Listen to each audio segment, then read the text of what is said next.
문재인 정부가 이제 출범을 한 지 6일이 지났습니다. 근데 6일 동안 정말 많은 일이 있었거든요.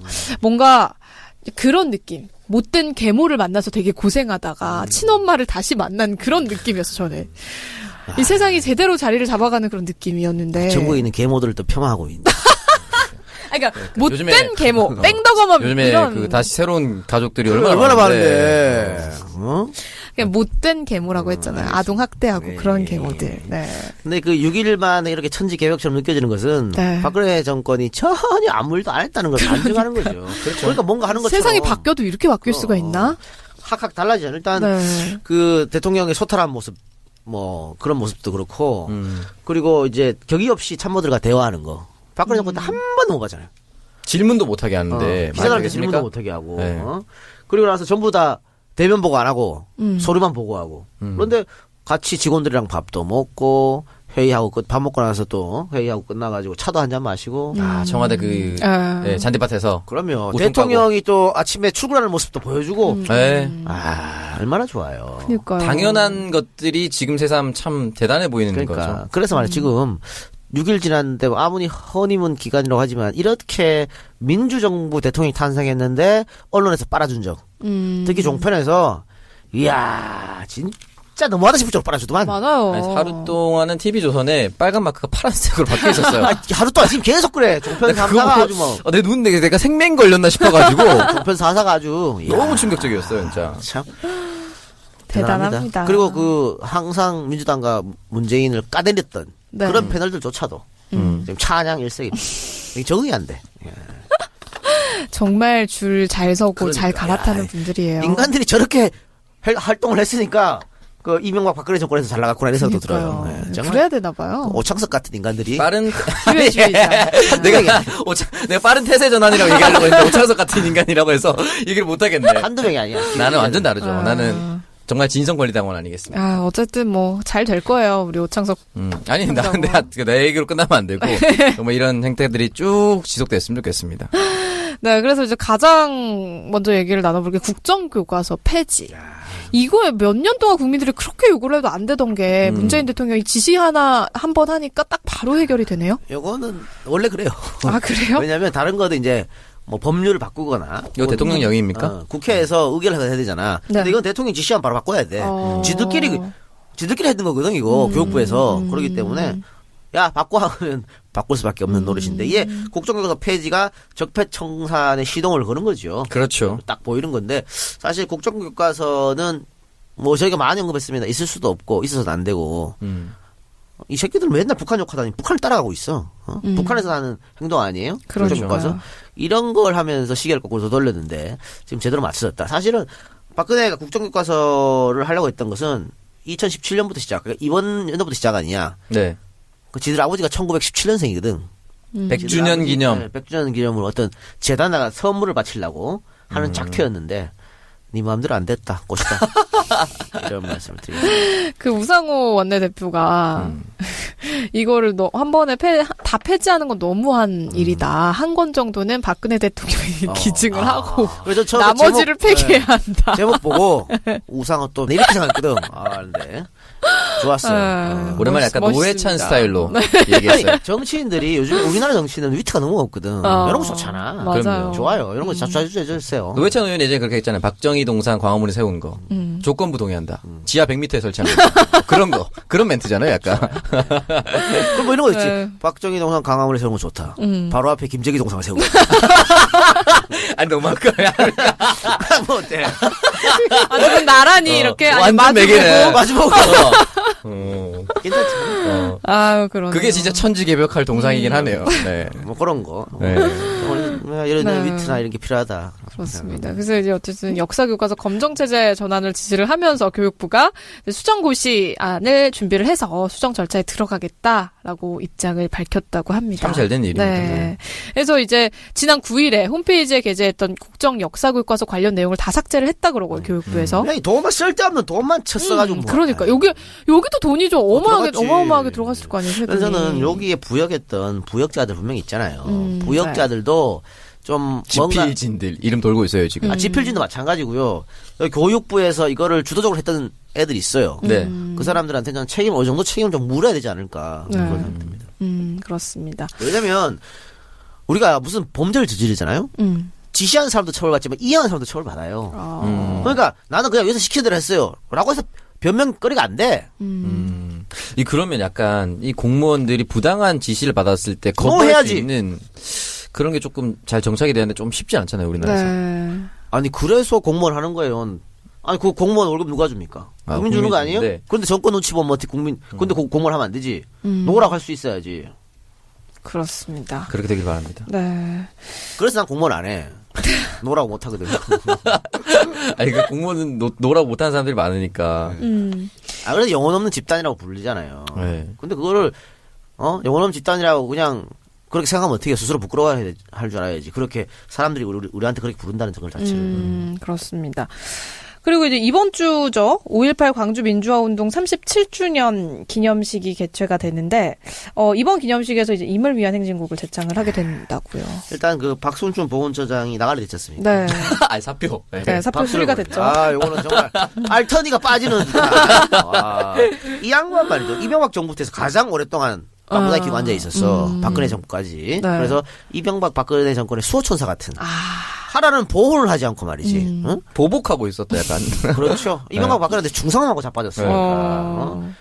아주 잘, 나가리 됐는데, 사표, 아웃시켜버려야 되는데, 그냥. 어쨌든 뭐 사표 썼으니까. 이 보훈처라는 거에 대한 의미 좀 다시 새겨봐야 될 것 같아요. 이거 수구 꼴통 세력들의 비호 집단이 되어가지고 보훈처 자체가 이 의미를 다시 새겨야 되는 것 같아요. 보훈이라는 게, 우리나라를 지키고 이런 사람들을 위해서 뭔가 하는 게 보훈 순국선열, 아니야? 네. 그러니까 호국영령. 그러니까 일제 핍박에 와서 싸웠던 독립운동가들도 마찬가지고요. 6.25 동란 때 싸웠던 또 우리 군인들도 마찬가지고 네. 또 반민주화 폭거에 와서 싸웠던 5.18나 뭐 4.19나 네. 이런 분들도 마찬가지 다 보훈의 대상이에요. 그런데 그걸 편을 딱 갈라가지고 4.19나 5.18은 뭐가 해도 안 되고 이 다운시를 보훈처장이 했으니까 보훈처장 자격이 전혀 없는 것이지. 그렇습니다. 이번 5.18 광주 민주화 운동 37주년 기념식 좀 기대가 되고요. 그리고 이게 합창 참 진짜 얘네들 보면 하기야 뭐 블랙리스트 만들어 놓고 지원 안 하고 밥줄 끊는 것도 엄청나게 진짜 유치한 짓 맞아요. 아니에요? 네. 근데 이것도 야 합창하고 재창하고 뭐 그래 차이 난다고 재창을 못하게 그렇게 난리를 치고 이거 한번 그 죽는 줄 알아요. 참 진짜 아니 솔직한 말로 우리 안가밖에 거래다니는 시민 무작위로 한 20명 붙잡아갖고 합창과 재창의 차이점을 설명해 주세요 하면 태반이 못합니다. 그 이게 뭐 그렇게 중요하다 그 난리를 쳐가지고 재창을 못하게 하고 말이야. 또라이 같은 것들. 이번에 그 5.18 행사는 사실 보수 대통령들이 거의 참석 안 하지 않고 안 했죠. 총리 보내고 그랬잖아요. 이번에 아마 대통령 직접 참여해서 같이 노래 이번에 부르고. 당연하죠. 당연히 문 대표부터 시작해서 민주당 뭐 당 대표부터 다 참석해서 이명을 위한 행진곡으로 목을 터져라 네. 외치는. 지금 보니까는 한 역대 최고 인원이 초청받았다 그러니까 37주년 기념식에. 아주 장관을 이룰 것 같네요. 그럼요. 여러분들 혹시 시간 되시는 분들은 또 많이 참석해 주시고 사실은 뭐 김영삼 정부 때부터 이건 국가 지정 행사예요. 네, 맞아요. 당연히 대통령이 가가지고 민주화를 위해서 희생하신 분들한테 고개를 숙이고 감사의 마음을 전하고 해야 되는 거지. 쓰레기 같은 것들. 쓰레기 같은 것들 이런데 안 가고 질질 빼고. 그러니까 감옥 척하는 거야 지금 와서. 쌤통이다. 인실 줬다 가는 거지. 인실조. 인실조 곧 시작합니까? 저요? 네. 저 시작하죠. 시작합니까? 대통령도 당선 내는데. 정말요? 그럼 시작합니다. 제 나름의 적폐청산. 적폐가. 대한민국 정치 발전에 정말 1g도 도움이 안 되는 것들 네. 하겠습니다. 기대해 주시기 바랍니다. 형이 안 다치길 바라겠습니다. 소리 소문 없이 사라지는 거 아니에요? 아유, 그렇죠. 네. 그리고 이제 문재인 대통령의 주요 공약 중에 하나가 비정규직을 없애겠다라는 것이었잖아요. 네네. 근데 공공부문에서 일단 먼저 비정규직의 정규직화가 진행이 될 것 같습니다. 그거 왜 그러냐면요. 대통령이 뭐 비정규직 없애겠다 했지만 사기업을 뭐라 못해요. 사기업 타치를 못하게 돼 있어. 어떻게 네. 타치해? 그 사기업 타치하게 되면 그거 뭐 박근혜랑 다를 게 없지. 다만 공기업을 먼저 이렇게 해주는 모습을 계속 보여주면 사기업에서 따라갈 수밖에 없어요. 그런 사회 분위기를 만들어주는 국가의 거예요. 풍토를 만드는 거죠. 그럼요. 그래서 공기업을 먼저 하는 게 공기업은 대통령이 의지만 있으면 할 수 있으니까.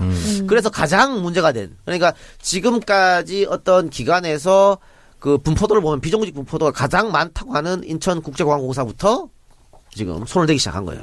박수 받을 만한 일이다. 이게 실제로 이 1만 명의 비정규직자들이 하는 일들을 기계로 대체하려고 진행 중이었다고 합니다.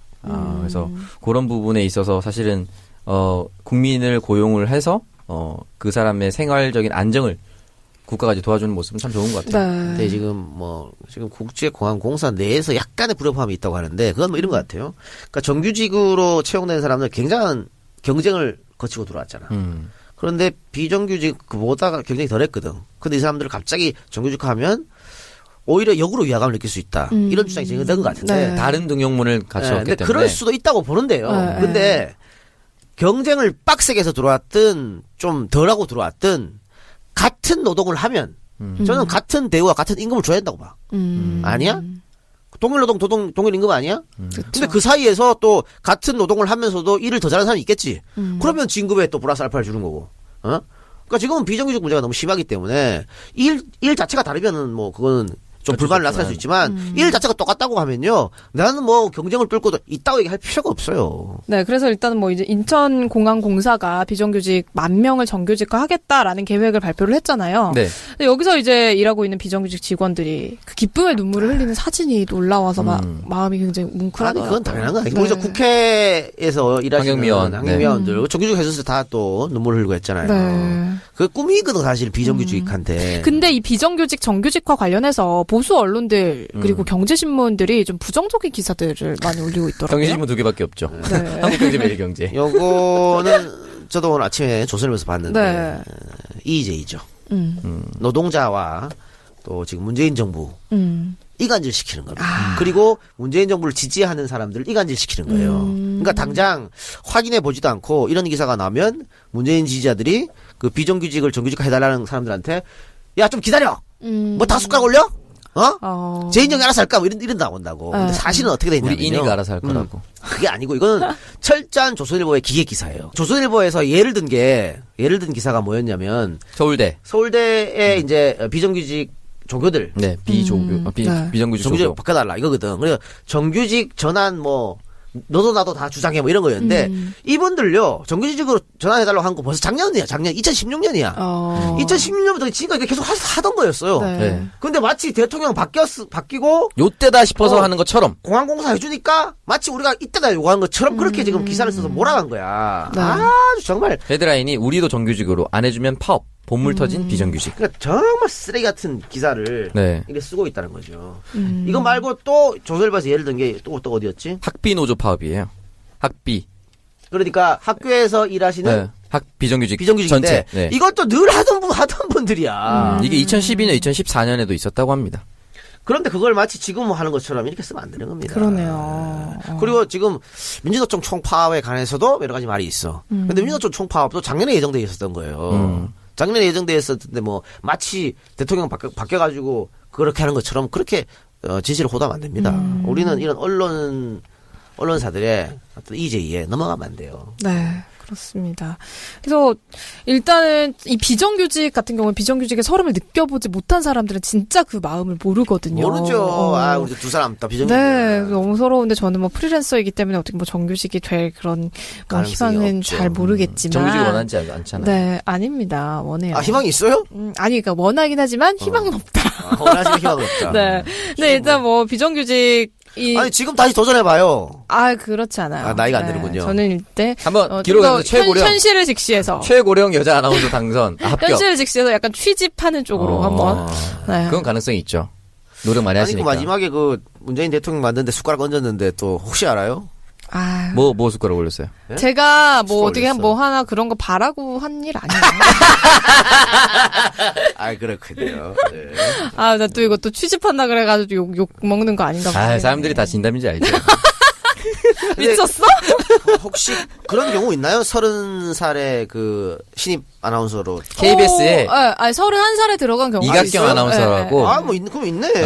아니 근데 뭐 저는 딱히 이렇게 정규직 아나운서 왜냐면 이제 지금 받는 것보다 한 아니야, 10분의 1로 받아야 되니까. 지금도 많이 월급을. 벌는데 짜증 나겠죠, 본인 입장에서. 아닙니다. 그렇지 않습니다. 어쨌든. 그래서 우리 지금 비정규직, 그리고 사실 정규직하고 같은 일을 하면서 내가 비정규직이라 차별을 받으면 그건 정말 너무너무 서러운 건데, 이렇게 또 정규직화가 된다면 또 회사에 더 애정을 갖고 열심히 할 수 있지 않을까 싶습니다. 그래요. 네. 또 조선일보 진짜 조선일보 지금 타이틀을 지금 내가 보고 있는데 네. 우리도 정규직으로 안 해주면 파업. 어머. 법물 터진 비정규직. 야 이렇게 기사를 어떻게 쓰냐고. 아까 두 가지 예를 들어 한 개만 얘가 하나에 조선일보에서 얻은 게 어디냐면 우정사업본부거든요. 예. 근데 이 우체부들 있잖아. 택배기사 뭐 이런 분들 이런 분들 비정규직 정규직으로 전환하라는 얘기는 이명박 박근혜 정권 내내 있었어. 왜 이걸 지금 씨발 대통령이 바뀌니까 갖고 온 것처럼 얘기를 하고 지랄이야. 그러네요. 나 정말 이거 언론에 탈을 쓴 쓰레기들 진짜. 그것도 있었다. MBN에서 커피. 나 진짜. 그거는 뭐 MBN의 잘못보다는 김주아의 잘못이죠. 그렇죠. 왜냐하면 앵커 클로징 멘트는 앵커 책임이에요. 다른 사람이 타치를 못해. 앵커 책임이긴 하건데 너무 우리가 김주아에 대한 많은 걸 기대하고 있지 않나라는 생각을 하고 있어요. 기대? 아무도 안 했어요. 그러니까 그간에 우리가 실망하는 MBC에서의 이유가 그런 MBC의 그것들이 기대감이 있었기 때문에 손석희 옆에 있으면 다 손석희급의 내공을 가지고 있다고 착각을 하면 안 된다고 생각해요. 그렇지 네. 않아요. 예. 네. 근데 앵커하고 아나운서하고 다른 점이 바로 그런 점이거든요. 그럼요. 그런데 뭐 클로징 멘트를 그따위로 했으니까 전적으로 책임은 본인이 져야 되는 거지. 그러네요. 어쨌든. 본인이 온 그 일회용 썼던 사진이 다 올라가지고 뭔 생각으로 명품 백 메고 있는 사진까지 막 올라오고 아우 민망해. 무슨 생각으로 그렇게 했는지 모르겠어. 그러니까요. 왜 그런 걸 쓸데없이 잡아가지고 그러나. 그 명품 백 보면서 좀 부러웠죠. 네. 저거 내가 갖고 싶었던 건데 이러면서. 네, 그리고 이제 조국 민정수석도 연일 화제가 되고 있습니다. 지금 국정농단 사건 관련해서 정윤회 문건에 대한 재조사에 나서겠다라고 밝혔는데. 대통령이 지시했죠. 네, 민정수석실 차원의 재조사뿐만 아니라 정윤회 문건으로 안타깝게 사망한 이 고 최경락 경위 사건에 대해서도 경찰도 같이 지금 재조사를 검토하고 있다고요. 이렇게 보야 됩니다. 뭐 대통령이 지시를 했다 그랬지만 네. 민정수석이 검찰을 지휘할 수 없어요. 네, 말했죠. 마찬가지로 네. 민정수석이 경찰한테 압력도 넣어도 안 돼. 네. 그러니까 이건 별개로 봐야 돼요. 그냥 대통령이 얘기했고 조국 민정수석이 뭐뭐 해야겠죠 하는 것은 원론적인 얘기였고 지금 조국 수석이 하는 거는 본인이 민정수석이기 때문에 과거에 민정수석권은 볼 수 있어요. 네. 그러니까 수사권은 없지만 감찰권이 있기 때문에 볼 수 있어. 그리고 네. 경찰은 별개야. 네. 경찰은 뭐 정부에서 대통령이 하라고 해서 하는 게 아니고 경찰은 그 자살했던 최경희 있죠. 네. 최경희의 형이 신영이. 그 전부터 계속해서 이건 문제 있는 사건이기 때문에 재조사해달라. 경찰이 진정을 했고 그 진정을 이번에 경찰이 받아들여서 재조사하는 겁니다. 그러니까 청와대하고는 아무 상관이 없는 거예요. 그동안 해달라고 했는데 안 해줬다면서요. 그러니까 물론 경찰에서 정권이 바뀌었으니까 알아서 기는 게 있겠지. 그러나 청와대 지시는 아니다. 조국 지시는 아니다. 이거는 확실해줘야 됩니다. 그리고 분명히 최경락 경위 사망 사건은 문제가 있어요. 최경희가 유서에 쓴 내용도 그렇고 또 한 명 등장하는 그 하늘경인가요? 계시죠? 네. 하늘경이 그분이 폭로한 것도 민정수석실에서 회유와 협박이 있었다는 거거든. 그러면 다시 수사를 해야 되는 거지. 네, 당연히. 그렇습니다.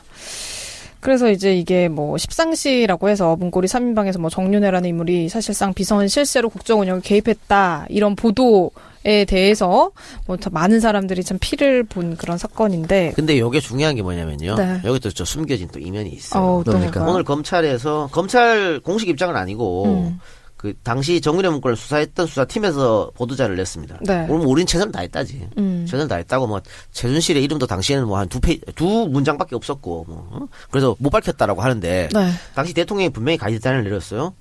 가이드라인은 어떻게 내냐면 이거 그 문건 유출은 국정농단, 찌라시는 사실무근 이렇게 가이드라인을 내렸고 바로 검찰이 대통령의 가이드라인처럼 결론을 냈죠. 문건은 찌라시, 유출은 국기문란. 똑같이 갔잖아. 그러면 조국 민정수석이 이렇게 수사를 해가지고 검찰에도 잘못이 있다는 게 어느 정도 혐의가 드러나잖아. 네. 또 경찰이 수사를 했는데 민정수석실에서 개입한 게 드러나잖아. 네. 그러면 검찰 개혁에 이제 신호탄이 되는 겁니다. 아. 그러니까 조국 민정수석을 안 쳤다는 검찰 개혁하겠다는 거거든. 그런데 봐라, 국민 여러분, 검찰이 이렇게 문제가 많아요. 라는 걸 보여주면서 검찰을 개혁할 수 있는 발판을 마련해 주는 거예요. 또 경찰은 그럼 왜 이렇게 움직이냐? 지금 검찰 개혁의 그 중요한 게 여러 가지가 있어요. 수사권 때문에? 그렇죠. 여러 가지가 있는데 공수처도 있고 또 중요한 게 하나 바로 방금 얘기한 수사권이잖아요. 네. 경찰은 검찰의 문제점을 집요하게 파고들어줘야 돼. 그래야 경찰이 수사권을 갖고 올 수 있어. 요게 지금 묘하게 맞물렸다. 아. 이렇게 판단하면 되겠죠. 굉장히 그러네요. 열심히 할 수밖에 없는. 빙고. 실제로 대선 전에 제 친구, 그 경찰 친구들하고 이제 통화를 해보면, 네. 그 문재인 후보한테, 당시 후보한테 문자 보내는 거 있잖아요, 국민을. 그래서 경찰 조직 내에서 돌았대요. 수사권, 기소권 분리하는 거. 아, 그래요? 대국민 문자 보내자고. 경찰들 서로 이렇게 문자 돌리고 했었대요. 근데 사실 뭐 경찰이 수건이죠. 그런데 재헌의회 이후로 못했으니까 지금 몇 년입니까? 한 60년, 70년 동안 못한 거야. 근데 못한 것을 경찰도 반성할 부분이 있다. 국민들이 그러잖아. 야, 경찰 수사권 갖고 가면 경찰도 못 믿는데 이런 거 아니야. 근데 처음에 재헌의회에서 이것을 검찰한테 주면서 검찰한테 모든 권력을 주면서 나중에는 좀 어떤 시간이 지나면 경찰이 다시 돌려준다 이런 의미였어. 근데 왜 맨 처음에 검찰한테 다 몰빵을 시켰냐면 대한민국 경찰이 다 일본 일제 친일했던 경찰 출신이기 때문에 그래요. 못 믿은 거야. 네. 그때 이승만 대통령 때 무슨 뭐 경무관이 또 난리치고 이런 것도 있었다면서요. 고전이죠. 이거를 검찰한테 몰빵한 거는. 그래서 이제 시간이 그렇게 지났기 때문에 경찰한테 돌려주는 게 맞아요. 맞는데 그러면 경찰 조직도 이번에 뭐 박근혜 이 국정농단 사태 때도 경찰은 관여 안 했나? 관여했지? 이런 문제에 대해 자유로울 수 없다. 저는 그런 생각이에요. 그렇습니다. 그리고 이제 뭐 세월호 진상규명 관련해서도 이제 박근혜 정부에서 세월호 특조위 활동을 방해한 것이 아니냐라는 의혹에 대해 조사가 필요하다라는 입장인 것 같은데 이와 관련해서는 뭐 해수부에 대한 조사를 진행을 하면 금방 밝혀질 수 있을 것 같다라고 얘기를 하고요. 오늘 문재인 대통령이 네. 세월호 참사로 숨진 이 기간제 교사에 대해서 순직을 인정하는 절차를 뭐 처리를 해라라고 네. 지시를 내렸는데 저는 이 기사 보고 진짜 좀 눈물 날 뻔했거든요. 이 부분도 저희가 많이 언급해 드렸는데 네. 규정이 안 맞다고 계속 거부한 거잖아. 네. 대통령 한마디 할 거를 음. 아주 짜증 난다니까 이런 거 보면 모든 국민들의 어떤 그 감정하고 이게 상통하지 않고 잘 되면은 충분히 그냥 부처에서 알아서 할 수 있지. 꼭 맞아요. 대통령이 지시를 해야 말이야. 아이 짜증나게. 그렇습니다. 그래서 일단은 뭐 스승의 날을 맞이해서 이 가족들이 카네이션 대신 너무 큰 선물을 받았다라고 김초원과 이지혜 교사 유가족들이 소식을 듣고 또 오열을 했다고 합니다. 실제 대통령이 통화를 하셨다고 하죠, 유가족과. 네.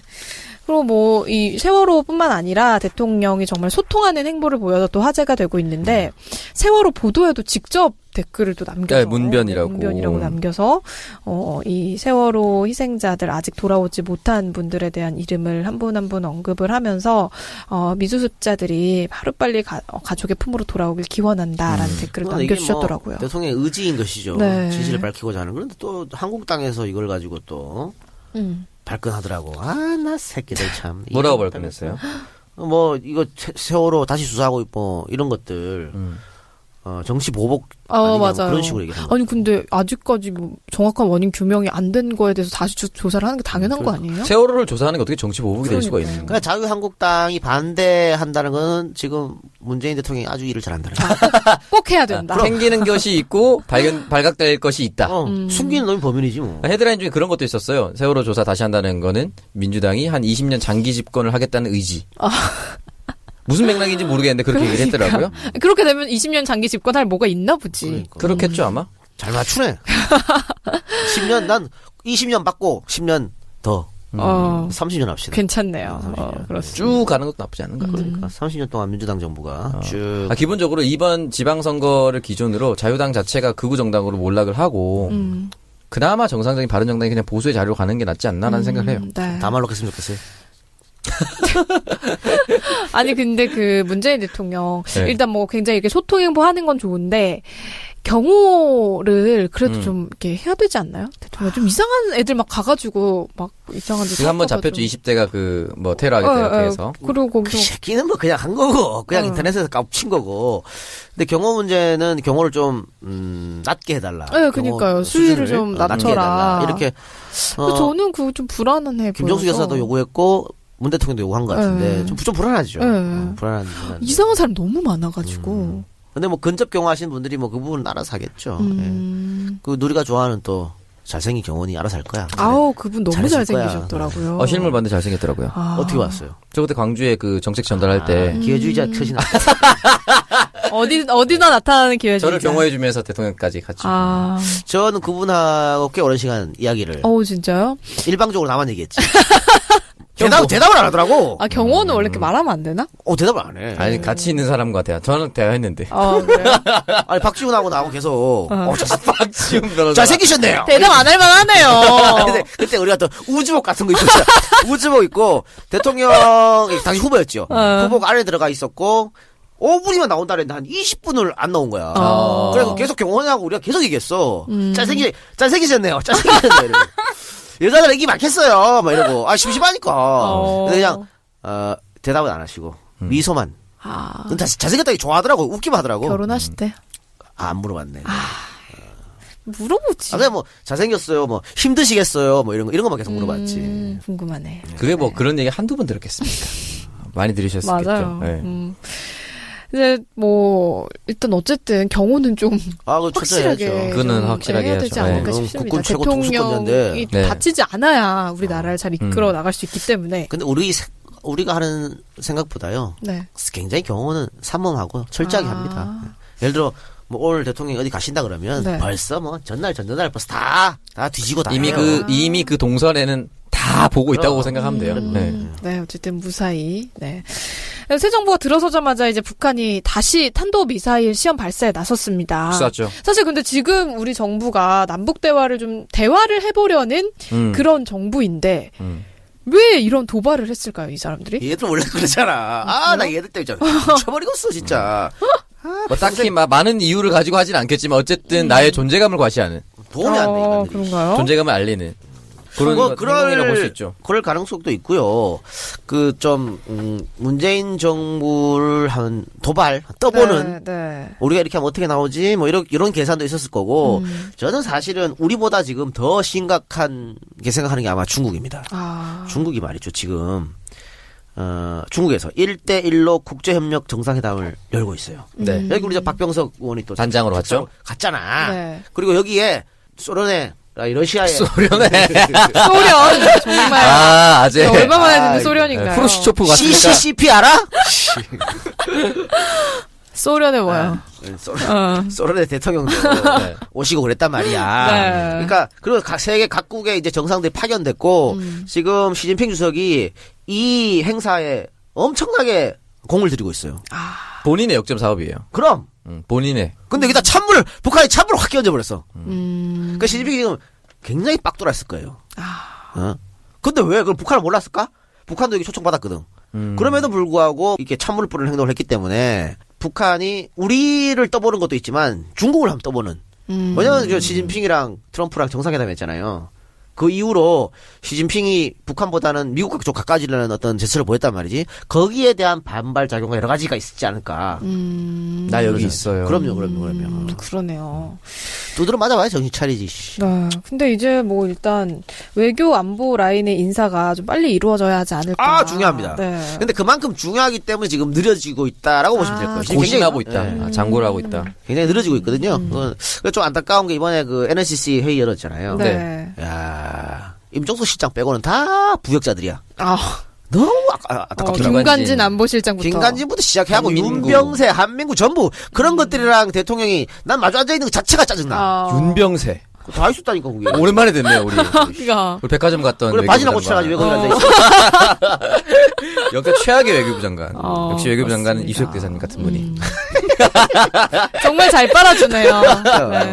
네. 박수를 보냅니다. 내가 빠는 건 정말 장난이 아니다. 지금 오창석이 이렇게 설레발 치는 바람에 이수혁 대사 장관이 안 될 것 같은 느낌이. 이거 편집해주세요. 원래 설레발 치면 안 되거든. LG 팬들 맨날 LG 엘레발. 시즌 초반에 잘한다고 해서 결국은 안 되잖아. 그런 거야. 엘레발. 네, 그리고 이제 지금 주변 4대국의 특사를 파견을 하기 위해서 준비 중인데 명단이 다 확정이 됐죠? 예. 네. 일단은 뭐 미국은 홍석현 네. 전 중앙일보 사장. 이것은 홍석현에 대한 호불호를 떠나서 뭐 준비대사도 했고 네.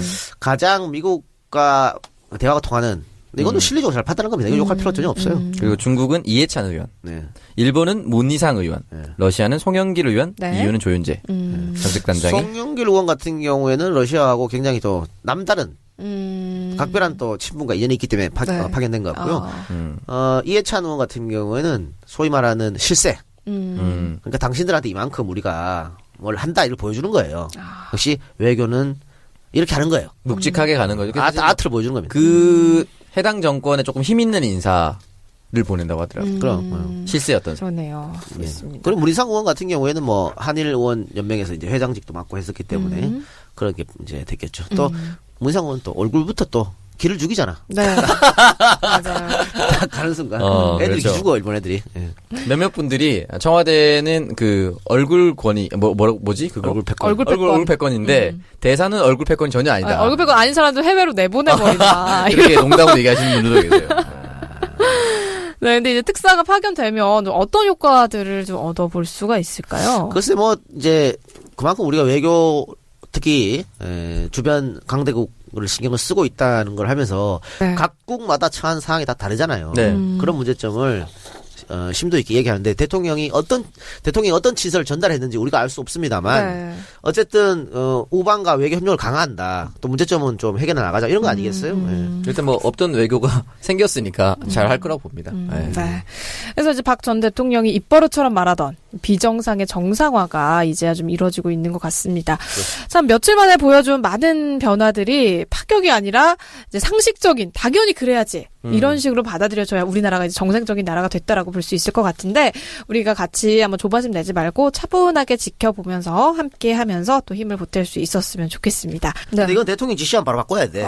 지들끼리 했던 거거든 이거 교육부에서. 그렇기 때문에 야 바꿔 하면 바꿀 수밖에 없는 노릇인데 이게 국정교과서 폐지가 적폐청산의 시동을 거는 거죠. 그렇죠. 딱 보이는 건데 사실 국정교과서는 뭐 저희가 많이 언급했습니다. 있을 수도 없고 있어서는 안 되고 이 새끼들 맨날 북한 욕하다니 북한을 따라가고 있어.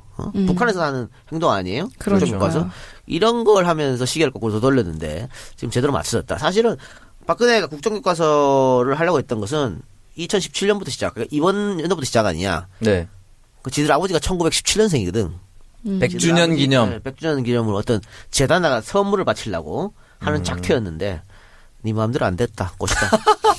이런 말씀을 드립니다. 그 우상호 원내대표가 이거를 한 번에 다 폐지하는 건 너무한 일이다. 한 권 정도는 박근혜 대통령이 기증을 하고 그래서 처음에 나머지를 폐기해야 한다. 제목 보고 우상호 또 이렇게 생각했거든. 근데 좋았어요. 오랜만에 약간 멋있습니다. 노회찬 스타일로 아니, 얘기했어요. 정치인들이 요즘 우리나라 정치는 위트가 너무 없거든. 이런 거 좋잖아. 맞아요. 그럼요. 좋아요. 이런 거 자주 해주세요. 노회찬 의원이 예전에 그렇게 했잖아요. 박정희 동상 광화문에 세운 거.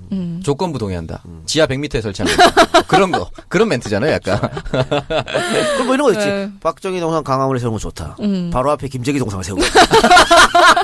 아니, 너무 아까워요. 뭐 어때? 아주 나란히 이렇게 완전 매개네. 마주보고. 괜찮지. 아유, 그러네. 그게 진짜 천지개벽할 동상이긴 하네요. 네. 뭐 그런 거. 네. 이런 네. 위트나 이런 게 필요하다. 그렇습니다. 그래서 이제 어쨌든 역사교과서 검정체제 전환을 지시를 하면서 교육부가 수정고시안을 준비를 해서 수정 절차에 들어가겠다라고 입장을 밝혔다고 합니다. 참 잘 된 일입니다. 네.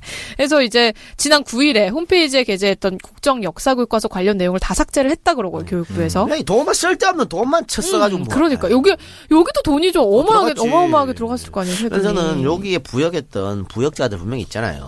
부역자들도 좀 뭔가 지필진들 이름 돌고 있어요, 지금. 지필진도 마찬가지고요.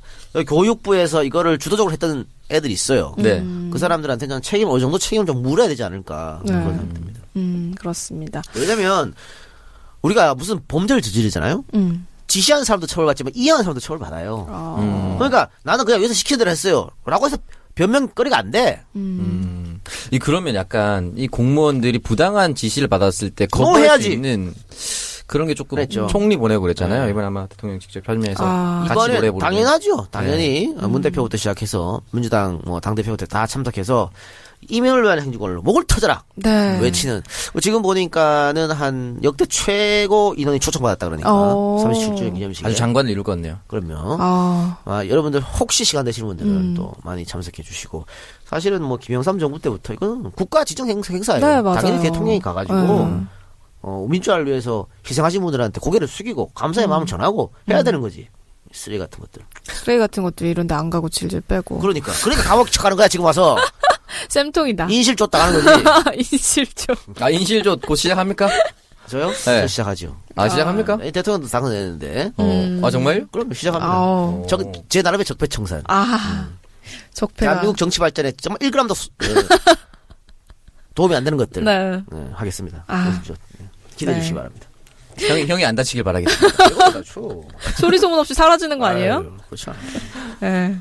그리고 이제 문재인 대통령의 주요 공약 중에 하나가 비정규직을 없애겠다라는 것이었잖아요. 네네. 근데 공공부문에서 일단 먼저 비정규직의 정규직화가 진행이 될 것 같습니다. 그거 왜 그러냐면요. 대통령이 뭐 비정규직 없애겠다 했지만 사기업을 뭐라 못해요. 사기업 타치를 못하게 돼 있어. 어떻게 네. 타치해? 그 사기업 타치하게 되면 그거 뭐 박근혜랑 다를 게 없지. 다만 공기업을 먼저 이렇게 해주는 모습을 계속 보여주면 사기업에서 따라갈 수밖에 없어요. 그런 사회 분위기를 만들어주는 국가의 거죠. 풍토를 만드는 거죠. 그럼요. 네. 그래서 공기업을 먼저 하는 게 공기업은 대통령이 의지만 있으면 할 수 있으니까. 그래서 가장 문제가 된 그러니까 지금까지 어떤 기관에서 그 분포도를 보면 비정규직 분포도가 가장 많다고 하는 인천국제공항공사부터 지금 손을 대기 시작한 거예요. 박수 받을 만한 일이다. 이게 실제로 이 1만 명의 비정규직자들이 하는 일들을 기계로 대체하려고 진행 중이었다고 합니다. 그래서 그런 부분에 있어서 사실은 국민을 고용을 해서 그 사람의 생활적인 안정을 국가가 이제 도와주는 모습은 참 좋은 것 같아요. 네. 근데 지금 국제공항공사 내에서 약간의 불협화음이 있다고 하는데 그건 뭐 이런 것 같아요. 그러니까 정규직으로 채용된 사람들 굉장한 경쟁을 거치고 들어왔잖아. 그런데 비정규직 그보다 경쟁이 덜했거든. 근데 이 사람들을 갑자기 정규직화하면 오히려 역으로 위화감을 느낄 수 있다. 이런 주장이 진행된 것 같은데. 네. 다른 등용문을 갖췄기 근데 때문에. 그럴 수도 있다고 보는데요. 네. 근데 경쟁을 빡세게 해서 들어왔든 좀 덜하고 들어왔든 같은 노동을 하면 저는 같은 대우와 같은 임금을 줘야 된다고 봐. 아니야? 잘 정착이 되는데 좀 쉽지 않잖아요, 우리나라에서. 네. 아니 그래서 공무원 하는 거예요. 아니 그 공무원 월급 누가 줍니까? 아, 국민 주는 거 아니에요? 주는데. 그런데 정권 눈치 보면 어떻게 근데 공무원 하면 안 되지. 노라고 할 수 있어야지. 그렇습니다. 그렇게 되길 바랍니다. 네. 그래서 난 공무원 안 해. 노라고 못 하거든. 아니, 그 공무원은 노라고 못하는 사람들이 많으니까. 그래서 영혼 없는 집단이라고 부르잖아요. 네. 근데 그거를 영혼 없는 집단이라고 그냥 그렇게 생각하면 어떻게 해? 스스로 부끄러워할 줄 알아야지. 그렇게 사람들이 우리한테 그렇게 부른다는 걸 자체를. 그렇습니다. 그리고 이제 이번 주죠. 5.18 광주 민주화 운동 37주년 기념식이 개최가 되는데, 이번 기념식에서 이제 임을 위한 행진곡을 제창을 하게 된다고요. 일단 그 박순춘 보훈처장이 나가려 됐지 않습니까? 네. 아니, 사표. 네, 사표 수리가 됐죠. 요거는 정말 알터니가 빠지는. 이 양반 말이죠. 이명박 정부 때에서 가장 오랫동안 무사히 기고 앉아 있었어. 박근혜 정부까지. 네. 그래서 이명박 박근혜 정권의 수호천사 같은. 하라는 보호를 하지 않고 말이지. 응? 보복하고 있었다, 약간. 그렇죠. 이명박 박근혜한테 충성하고 자빠졌으니까. 아주 나가리 됐는데, 사표, 아웃시켜버려야 되는데. 어쨌든 뭐 사표 썼으니까. 이 보훈처라는 거에 대한 의미 좀 다시 새겨봐야 될 것 같아요. 이거 수구 꼴통 세력들의 비호 집단이 되어가지고 보훈처 자체가 이 의미를 다시 새겨야 되는 것 같아요.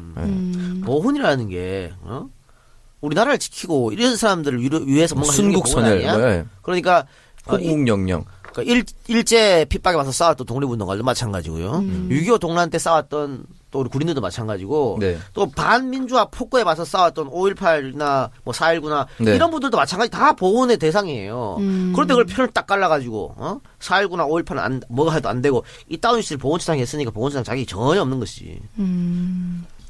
그렇습니다. 이번 5.18 광주 민주화 운동 37주년 기념식 좀 기대가 되고요. 그리고 이거 합창 참 진짜 얘네들 보면 하기야 뭐 블랙리스트 만들어 놓고 지원 안 하고 밥줄 끊는 것도 엄청나게 진짜 유치한 짓 맞아요. 아니에요? 네. 근데 이것도 야 합창하고 재창하고 뭐 그래 차이 난다고 재창을 못하게 그렇게 난리를 치고 이건 뭐 그 죽는 줄 알아요.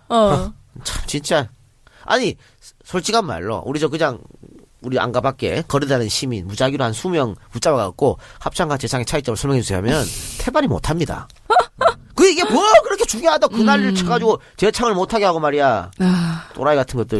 이번에 그 5.18 행사는 사실 보수 대통령들이 거의 참석하지 않고. 동일노동 동일임금 아니야? 근데 그 사이에서 또 같은 노동을 하면서도 일을 더 잘하는 사람이 있겠지. 그러면 진급에 또 플러스 알파를 주는 거고.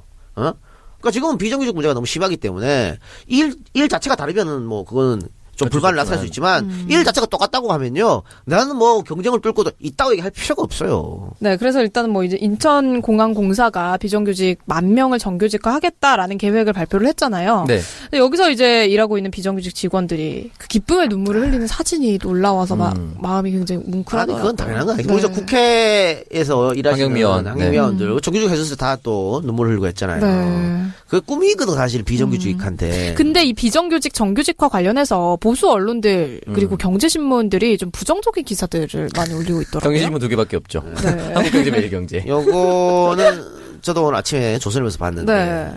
EJ죠. 노동자와 또 지금 문재인 정부 이간질 시키는 겁니다. 그리고 문재인 정부를 지지하는 사람들을 이간질 시키는 거예요. 그러니까 당장 확인해 보지도 않고 이런 기사가 나면 문재인 지지자들이 그 비정규직을 정규직화 해달라는 사람들한테 야 좀 기다려. 뭐 다 숟가락 올려?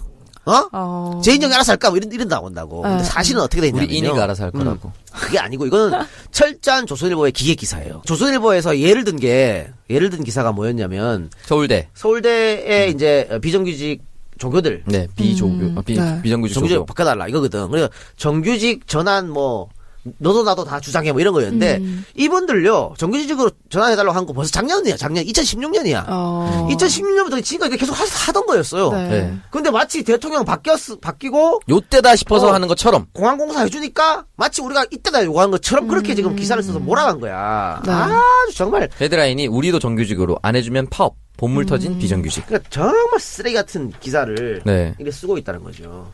이거 말고 또 조선일보에서 예를 든 게 또 어디였지? 학비 노조 파업이에요. 학비. 그러니까 학교에서 일하시는 비정규직인데 전체. 네. 이것도 늘 하던 분들이야. 이게 2012년, 2014년에도 있었다고 합니다. 그런데 그걸 마치 지금 하는 것처럼 이렇게 쓰면 안 되는 겁니다. 그러네요. 그리고 지금 민주노총 총파업에 관해서도 여러 가지 말이 있어. 근데 민주노총 총파업도 작년에 예정돼 있었던 거예요. 작년에 예정돼 있었는데 뭐 마치 대통령 바뀌어가지고 그렇게 하는 것처럼 그렇게 지시를 호도하면 안 됩니다. 우리는 이런 언론사들의 어떤 EJ에 넘어가면 안 돼요. 네, 그렇습니다. 그래서 일단 문재인 정부가 이제 출범을 한 지 6일이 지났습니다. 근데 6일 동안 정말 많은 일이 있었거든요. 뭔가 그런 느낌. 못된 계모를 만나서 되게 고생하다가 친엄마를 다시 만난 그런 느낌이었어, 저는. 이 세상이 제대로 자리를 잡아가는 그런 느낌이었는데. 전국에 있는 계모들을 또 폄하하고 있는.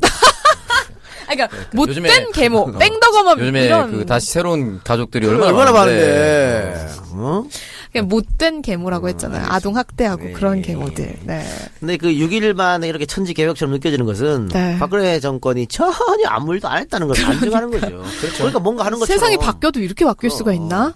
확 달라지잖아요. 일단 네. 그 대통령의 소탈한 모습 뭐 그런 모습도 그렇고 그리고 이제 격의 없이 참모들과 대화하는 거. 박근혜 정권 때 한 번도 못 가잖아요. 질문도 못하게 하는데. 기자들한테 질문도 못하게 하고. 네. 그리고 나서 전부 다 대면 보고 안 하고 서류만 보고하고. 그런데 같이 직원들이랑 밥도 먹고 회의하고 밥 먹고 나서 또 회의하고 끝나가지고 차도 한잔 마시고. 청와대 네, 잔디밭에서. 그럼요. 우통 대통령이 또 아침에 출근하는 모습도 보여주고. 네. 얼마나 좋아요. 그러니까요. 당연한 것들이 지금 세상 참 대단해 보이는 거죠. 그래서 말이야 지금 6일 지났는데 아무리 허니문 기간이라고 하지만 이렇게 민주정부 대통령이 탄생했는데 언론에서 빨아준 적. 특히 종편에서 이야 진짜 너무하다 싶을 정도로 빨아주더만. 많아요. 아니, 하루 동안은 TV조선에 빨간 마크가 파란색으로 바뀌어 있었어요. 하루 동안 지금 계속 그래. 종편 4사가 아주 뭐. 내 눈 내가 생맹 걸렸나 싶어가지고. 종편 4사가 아주. 너무 충격적이었어요, 진짜. 참. 대단합니다. 그리고 그 항상 민주당과 문재인을 까대렸던 네. 그런 패널들조차도 지금 찬양 일색입니다. 이게 적응이 안 돼. 정말 줄 잘 서고 잘 갈아타는 분들이에요. 인간들이 저렇게 활동을 했으니까 그 이명박 박근혜 정권에서 잘 나갔구나 이런 생각도 들어요. 네, 정말 그래야 되나 봐요. 오창석 같은 인간들이 빠른 기회주의자. 내가 빠른 태세 전환이라고 얘기하려고 했는데 오창석 같은 인간이라고 해서 얘기를 못 하겠네. 한두 명이 아니야. 나는 완전 다르죠. 나는 정말 진성권리당원 아니겠습니까? 어쨌든 뭐 잘 될 거예요. 우리 오창석.